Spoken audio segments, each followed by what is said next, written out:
पिछले एपिसोड में हम लोगों ने जाना कि कैसे उतंक को महाराजा पौष्य की धर्मपत्नी ने अपना कुंडल प्रदान किया और कुछ सावधानियां बताई, खास करके तक्षक नागराज जो इसके प्रति काफ़ी उत्सुक थे, वो संभव है जो आपका पीछा करें, इसके प्रति सावधान किया और उन्हें विदा किया। उतंक वहाँ से चल पड़े। सचमुच में तक्षक एक बहरूपिया का वेश बना करके उनका पीछा करने लगे। कभी आगे दिखे, कभी पीछे दिखे और छुप जाए। आगे बढ़े तो उतंक को थोड़ा सा ये फील हुआ कि क्यों ना थोड़ा प्रातः क्रिया से हम निवृत्त हो जाएं। इसलिए ज़मीन पर कहीं किनारे में, नदी किनारे उसको रख दिए कुंडल को, और फिर शौच क्रिया, नित्य क्रिया जो भी है, पूजन हवन, ये सब करने के लिए चले गए। उनकी इच्छा थी कि उधर से लौटेंगे तो फिर कुंडल को लेकर के हम चलेंगे। जैसे ही गए कि तक्षक उसको लेकर के भाग गया। फिर जो है सो जब वहाँ से उतंक स्नान आदि क्रिया से निवृत्त होकर के आए तो देखे कि कुंडल नहीं है। तो उन्होंने देख लिया कि तक्षक भागा जा रहा है लेकर के, तो उसका पीछा किए और उसको जाकर के पकड़ लिया। जब पकड़ लिए तो तक्षक जो है सो अपने रूप में वापस आ गया, ओरिजिनल रूप में, और ज़मीन पर कहीं एक बील था, छोटा सा बील, वीवर, उसमें घुस गया और वो चला गया अंदर। सांप तो बील में ही रहता है, तक्षक भी बील में घुसा और चला गया। उतंक चिंतित हुए और एक लकड़ी का टुकड़ा लेकर के उस बील को कोड़ने लगे। बील सख्त था। महाराज इंद्र इसमें मदद किए। उन्होंने अपना वज्र प्रदान किया और उस लकड़ी के नोक में वज्र लग गया। वज्र सबसे कठोर होता है। हीरा के बारे में हम लोग जानते हैं, जो सबसे कठोर पदार्थ है, वज्र की तरह कठोर होता है। और जानते हैं हम लोग, जो शीशा वगैरह के कटिंग में हीरा का नोक पर लगाया जाता है, हीरा नोक पर लगा हुआ रहता है जिसे कटिंग किया जाता है, वो ब्लैक हीरा होता है। इस प्रकार से कुछ इसी ढंग का व्यवस्था इंद्र कर दिए वो अपनी प्रेरणा से, और वो जो है सो बील को उसकी सहायता से तोड़ पाए। और जब बील टूटा, बड़ा सा छिद्र बना, तो उसके माध्यम से उतंक आगे की ओर बढ़े और नागलोक पहुंच गए। नागलोक मतलब क्या कि जमीन के अंदर ही नागों का साम्राज्य होता है।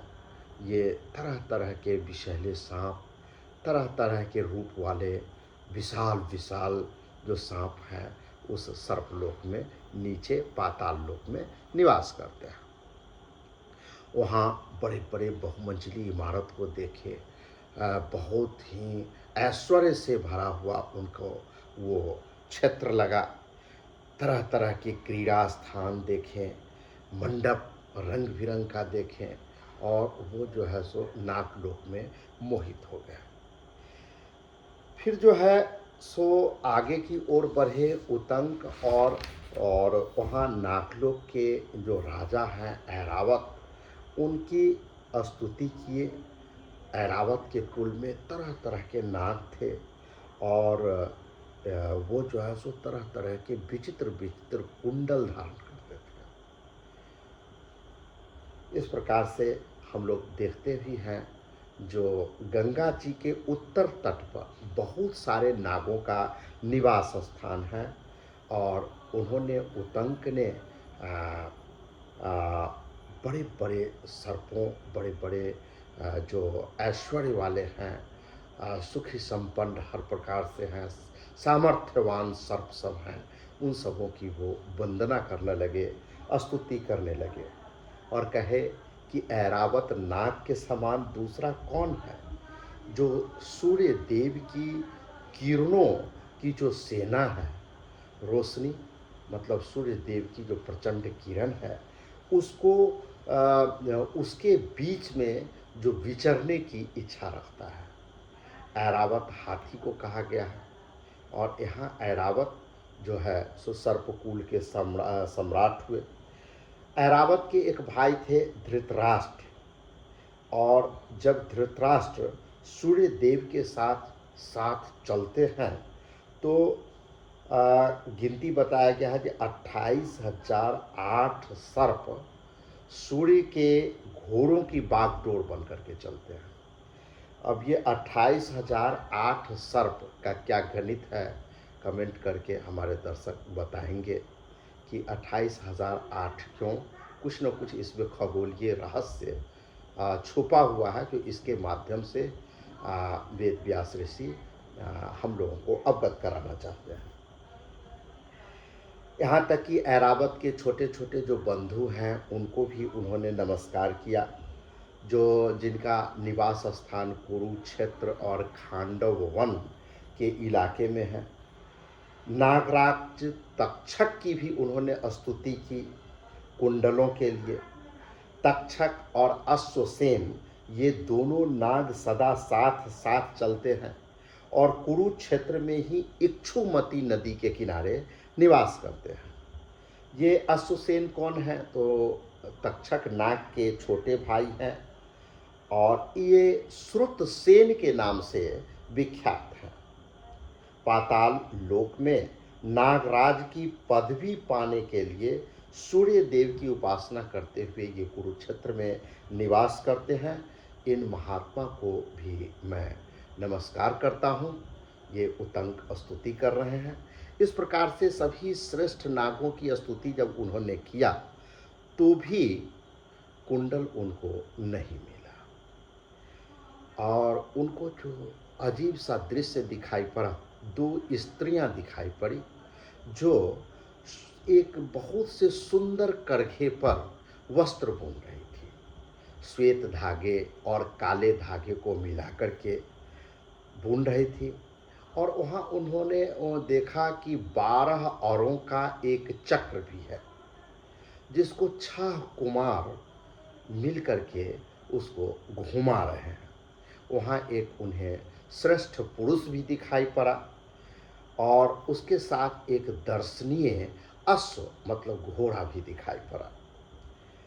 फिर उतंक ने उपयुक्त मंत्रों द्वारा इन सबों की स्तुति की और उन्होंने देखा कि यह जो अविनाशी चक्र है जिसका नाश नहीं होता है वो निरंतर चल रहा है, रुक नहीं रहा है और इसके अंदर 360 अरे हैं, 24 पर्व हैं और इस चक्र को 6 कुमार घुमा रहे हैं। देखिए ये वेद व्यास के महाभारत में ये किस प्रकार से खगोलीय बातों को रखा गया है। संवत्सर कैलेंडर को समझाया जा रहा है। 360 डिग्री का कोण होता है, साल में 360 दिन के रूप में बताया गया। 24 घंटा क्या दिन रात होता है और 6 कुमार मतलब 6 ऋतुएं होती हैं, है ना। जाड़ा, गर्मी, बरसात, बसंत, शिशिर, हेमंत, ये जो 6 ऋतुएं हैं ये प्रतीकात्मक बताया जा रहा है। और ये जो है सो सिस्टम जो है काल चक्र जिसको संवत्सर कहते हैं वो चल रहा है। किस प्रकार से हमारे महर्षियों ने जो खगोलीय ज्ञान है उन सबों को एक कथा के माध्यम से आम जनों तक पहुंचा रहे हैं, जो सारे लोग समझ लें, जान लें। ये प्रयास देखिए किस ढंग का था। और आगे कहते हैं वेदव्यास जी कि यह जो संपूर्ण विश्व दुनिया जिनका स्वरूप है, ऐसी 2 युवतियाँ सदा काले और सफ़ेद तंतुओं को इधर उधर करके वासना रूपी जाल को बुन रही है, मोह रूपी जाल को बुन रही है। सचमुच में काला अंधकार का प्रतीक है और उसके अपोजिट श्वेत जो प्रकाश का प्रतीक है, जिसमें सब कुछ दृश्य होता है। यही तो मुख्य है ना, काला और श्वेत। और यही दोनों मिल कर के उसको विभिन्न अनुपात में, कभी काला की मात्रा ज़्यादा, कभी श्वेत का मात्रा कम, ऐसे करके विभिन्न अनुपात में सुंदर सा वस्त्र को बुन रही है। ये वासना रूपी जाल है जिसमें सारे लोग उलझे पड़े हुए हैं माया मोह के रूप में, और ये दुनिया की विविधता का निर्माण करते हैं। ये सांकेतिक रूप से बताया जा रहा है। और कहते हैं कि वे ही संपूर्ण भूतों और समस्त भुवनों का निरंतर रूप से संचालन करते हैं। ये जो महात्मा वज्र धारण करके तीनों लोकों की रक्षा करते हैं, जिन्होंने वृत्तासुर का वध किया, नमूची दानव का संहार किया, जो काले रंग के दो वस्त्र पहनते और लोक में सत्य और असत्य का विवेचन करते हैं, जल से प्रकट हुए प्राचीन वैश्वानर रूप अश्व को वाहन बनाकर उस पर चढ़ते हैं, आरूढ़ होते हैं, तथा जो तीनों लोकों के शासक हैं, उन जगदीश्वर पुरंदर को भी मैं नमस्कार करता हूँ। इस प्रकार से उतंक सभी की विनती कर रहे हैं। जब वो विशालकाय पुरुष सुना अपनी स्तुति को, तो वो उतंक से बोला, कहा कि ब्राह्मण, आपने जो मेरी स्तुति की, वंदना की, उससे मैं काफ़ी प्रसन्न हूँ। आपका कौन सा प्रिय कार्य है जो मैं कर सकूं? ये कृपा करके हमें बताएं, मैं काफ़ी प्रसन्न हूँ। तो उतंक ने कहा कि ये जो नाग लोक के जितने भी नाग हैं, सब मेरे अधीन हो जाएं। हम जैसा चाहें उसी प्रकार से ये सभी नाग आचरण करें। जब उन्होंने इस प्रकार का अनुरोध किया, तो वह पुरुष उतंक को कहे कि एक काम करो, ये जो अश्व है, घोड़ा है, उसके गुदा मार्ग में तुम जोर से फूंक मारो, कस करके फूंको। इस प्रकार से उतंक ने जब घोड़े के गुदा मार्ग पे जोर से फूंका, तो उसके जितने भी रंध्र हैं, छिद्र हैं, रोमकूप हैं, सभी छिद्रों से धुआं निकलना शुरू हुआ और आग की लपटें निकलने लगी।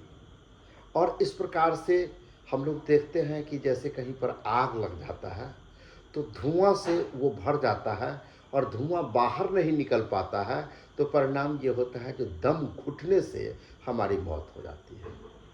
तो इस प्रकार से ये जो आलिशान नागलोक था, संपूर्ण ऐश्वर्य से भरा हुआ, और इतनी स्तुति के बावजूद भी नाग राज पर किसी प्रकार का कोई असर नहीं हुआ।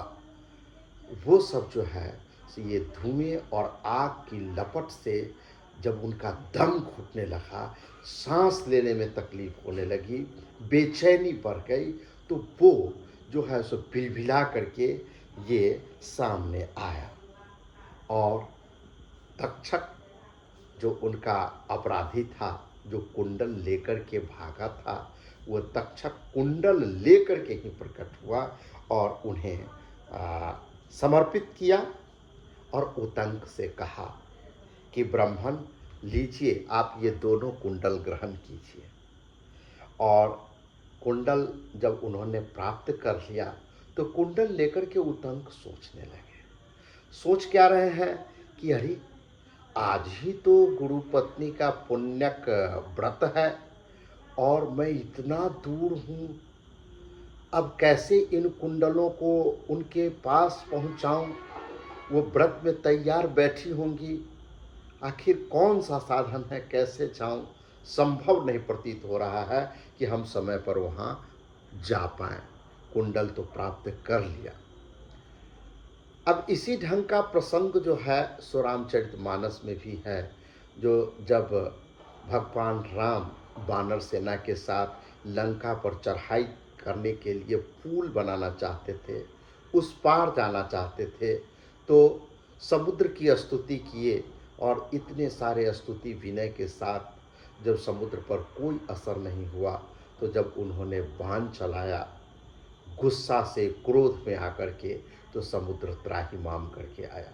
ठीक इसी प्रकार की कहानी महाभारत में भी आज दर्शकों पढ़ने को हम लोगों को मिला कि किस प्रकार से उतंक ने जब नागराजों की स्तुति करने के बाद वो विफल हो गए, तो उस महापुरुष की प्रेरणा से कैसे घोड़े के सभी रंध्रों से अग्नि की लपटें और धुआं उठा, जिससे बेचैन होकर के तक्षक वो कुंडल लेकर के आया। और जब तक्षक ने कहा कि लीजिए, तो ये जब सोचने लगे जो कैसे जाएंगे, तो उतंक से फिर उस पुरुष ने पूछा जो भाई क्यों चिंतित हो, क्या दिक्कत है? तो महाराज हम जाएं कैसे, इतना दूर है, महारानी वहाँ तैयार होंगी। उधर जो गुरु पत्नी थी वो तैयार होकर के बैठी हुई हैं, उनका मुहूर्त निकला जा रहा है। उनका सपना था कि हम कुंडल को ही पहन करके करेंगे और अपने जो शिष्य हैं, अपने गुरुपति जो वेद के शिष्य उतंक हैं, उन्होंने दक्षिणा स्वरूप कुंडल लाने का जो वादा किया था वो अभी तक नहीं आया है, तो क्यों ना हम उसे श्राप दे दें। वो श्राप देने का मूड बना करके बैठी हुई हैं, जो नहीं हम उसको अब श्राप दे देंगे। तो वहाँ का ये माहौल है और यहाँ ये स्थिति है। तो उस महापुरुष ने उतंक को कहा कि देखिए एक काम कीजिए, आप चिंता नहीं कीजिए, ये जो घोड़ा है ना इसी पर चढ़ जाइए और वो जो है क्षण भर में आपको उपाध्याय के घर पर पहुंचा देगा, है ना। और इस प्रकार से वहाँ पहुँचे तुरंत, तो वहाँ देखे कि गुरु पत्नी तैयार होकर के बैठी हुई है। जब उतंक को देखे तो उनका इरादा बदल गया और उन्होंने कहा कि वत्स तुम्हारा स्वागत है, अच्छा हुआ कि जो बिना तुम्हारे अपराध किए ही मैं जो श्राप देने का मन बना रही थी वो नहीं दे पाई, नहीं तो मैं अपने आप को कभी क्षमा नहीं कर पाती अगर मैं श्राप दे देती तो। इस प्रकार से उतंक ने उपाध्याय के चरणों में प्रणाम किया। उपाध्याय ने उनसे कहा कि वत्स उतंक तुम्हारा स्वागत है, बताओ लौटने में इतना देर कैसे लग गया, क्या हो गया था, हमको थोड़ा बताओ। तो उतंक जो है सो उपाध्याय जी को उत्तर दिए, बताए कि भगवान क्या कहें, नागराज तक्षक जो है सो हम जिस उद्देश्य से आ रहे थे कुंडल को लेकर के, रास्ते में उसने बहुत विघ्न बाधा को उत्पन्न किया और इसीलिए हम नागलोक जाना पड़ा, जो हमारे विलंब का कारण है। और गुरुदेव से उनकी इच्छा थी कि वहाँ जो दो स्त्रियों को देखे, उस पुरुष को देखे, बैल को देखे। बैल कहा कि गोबर खा लो, ये रंग बिरंग का जो था उसका रहस्य वो नहीं समझ पा रहे थे। तो अपने गुरुदेव के सामने उन्होंने प्रश्न किया कि गुरुदेव, मैंने वहाँ दो स्त्रियों को देखा था जो करघे पर सूत रख कर के कपड़ा बुन रही थी और उस करघे में काले और सफ़ेद रंग के सूत थे, ये सब क्या था? और वहाँ हमने एक चक्र भी देखा था जिसमें 12 अरे थे, 6 कुमार उसको घुमा रहे थे, वो क्या था? एक पुरुष भी देखे थे, रास्ता में बैल भी देखे थे। वो हमको कहा कि जो भाई इस बैल का गोबर खा लो, तुम्हारे जो उपाध्याय हैं, गुरुदेव है, वो भी हमारी बात को बूझ करके खा चुके हैं। ये सब हम समझ नहीं पा रहे हैं, जो ये क्या है, कृपया अपने मुख से बताएं, जो आखिर ये क्या है, इस रहस्य को ठीक ठीक हम समझ नहीं पा रहे हैं।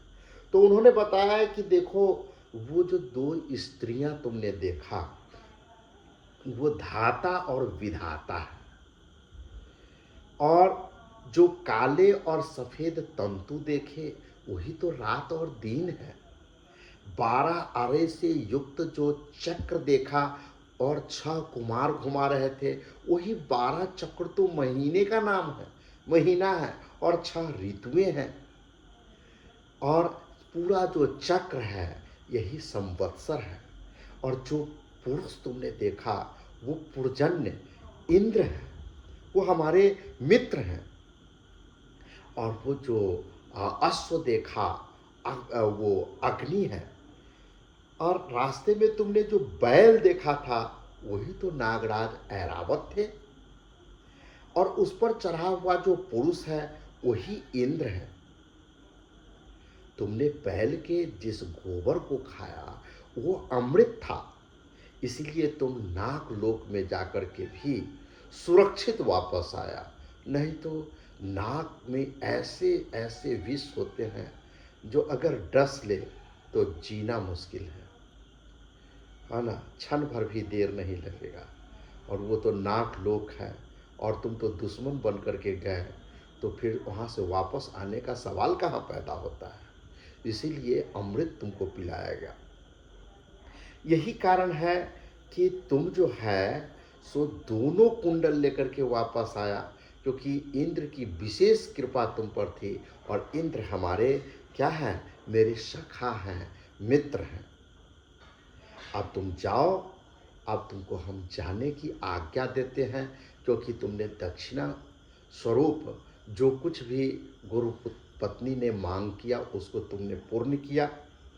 यहाँ एक विशेष बात देखने को ये है कि सब कुछ गुरु कृपा से ही होती है। गुरु को दक्षिणा देना है, दक्षिणा में जो चीज़ उन्होंने मांग की, शुरू शुरू में तो ऐसा लगता है कि ये हमारे सामर्थ्य से बाहर है, शिष्य के सामर्थ्य से बाहर है, लेकिन उसकी पूर्ति कैसे हो इसके लिए भी गुरु ही चेष्टा कर रहे हैं। गुरु अपने मित्र सखा इंद्र को प्रेषित कर रहे हैं, इंद्र की मदद ले रहे हैं, और वो अनुकूल माहौल बना रहे हैं ताकि हमारे जो शिष्य हैं उसको दक्षिणा देने में किसी प्रकार की बाधा नहीं हो, शिकायत नहीं हो, दिक्कत नहीं हो, वो परिस्थिति बनाते हैं। तो इसीलिए कहते हैं कि गुरु कृपा दुर्लभ है, और गुरु के प्रति श्रद्धा अर्पित करने से, निवेदित करने से फल मिलता है, सुफल मिलता है। इसलिए गुरु के प्रति कभी दुर्भावना होनी ही नहीं चाहिए। लेकिन आज विडंबना ये है कि जो कोई भी शिक्षण संस्थान है, वो शिक्षण संस्थानों में अगर समय पर फीस नहीं दिए तो फिर वो जो है सो अपने कर्तव्य का निर्वहन करने में असमर्थ होते हैं, वो हमें छोड़ देते हैं। उनका जो फी है उसको हम फुलफिल नहीं कर पाए तो वो शिक्षा नहीं दे पाते हैं। ये जो एक प्रकार का सिस्टम बना हुआ है, जो कहीं ना कहीं गुरु शिष्य परंपरा की जो हमारी विरासत है, जो हमारी संस्कृति है, उसके विरुद्ध है। गुरु कभी भी शिक्षा देने से इनकार नहीं करता। गुरु दक्षिणा भी वही मांगते हैं जो देने की शिष्य की सामर्थ्य होती है। अगर शिष्य सामर्थ्यवान नहीं हो पाता है तो वो कैसे सामर्थ्यवान बने जो वो गुरु दक्षिणा को अर्पित कर पाए। ये भी परिस्थिति गुरु जी ही बनाते हैं। तो इस प्रकार से ये बहुत बड़ा संकेत आज हम लोग जाने। लेकिन इस पूरे घटनाक्रम में यहाँ पर ये जो है सो उतंक तक्षक के प्रति बड़ा कुपित हो गया, क्योंकि इतना न तंग किया रास्ते में, है ना।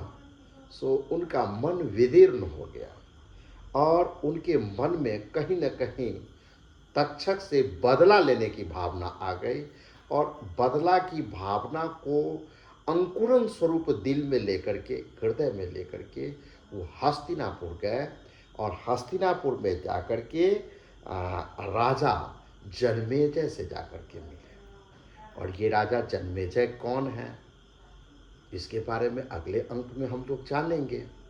राजा जन्मेजय के ही पिता परीक्षित थे, जिसको तक्षक ने डस लिया था। तो उस जन्मेजय को किस प्रकार से ये उतंक वर्णन करेंगे, बताएंगे कि तक्षक ने तुम्हारे पिता को कैसे डस लिया, क्यों ऐसा किया बिना किसी अपराध का, और इससे तुम्हारे पिता की मृत्यु हो गई और तुम्हें अपने पिता की मृत्यु का बदला तक्षक से लेना ही चाहिए। और इसी उधेड़ बुन में वो हस्तिनापुर पहुंच रहे हैं। हस्तिनापुर में फिर आगे की कड़ी में हम लोग जानेंगे जो उतंक क्या करने जा रहे हैं। आज इतना ही। आप लोगों ने गंभीरता से इस विशाल ग्रंथ महाभारत को सुन रहे हैं और समझ रहे हैं, इसकी हमें काफ़ी प्रसन्नता है। आइए हम लोग अपने विरासत को, अपने धार्मिक साहित्यों को अच्छी तरह से जानें, समझें। थोड़ा देर लगेगा, लेकिन हमारी ये कोशिश है कि आप सभी लोग सहयोग दें। सहयोग का मतलब ये कि अगर इसमें रुचि लेते हैं, सुनते हैं, तो कुछ अच्छा लगता होगा तो उस पर कुछ टिप्पणी करें। कुछ मन में भाव पैदा होते होंगे तो उसको टिप्पणी करें। हम भी कुछ शेयर करेंगे ताकि एक ऐसा माहौल बने जिसमें हम अपने विरासत के प्रति चर्चा कर सकें और गर्व महसूस करें। जय हिंद, जय भारत।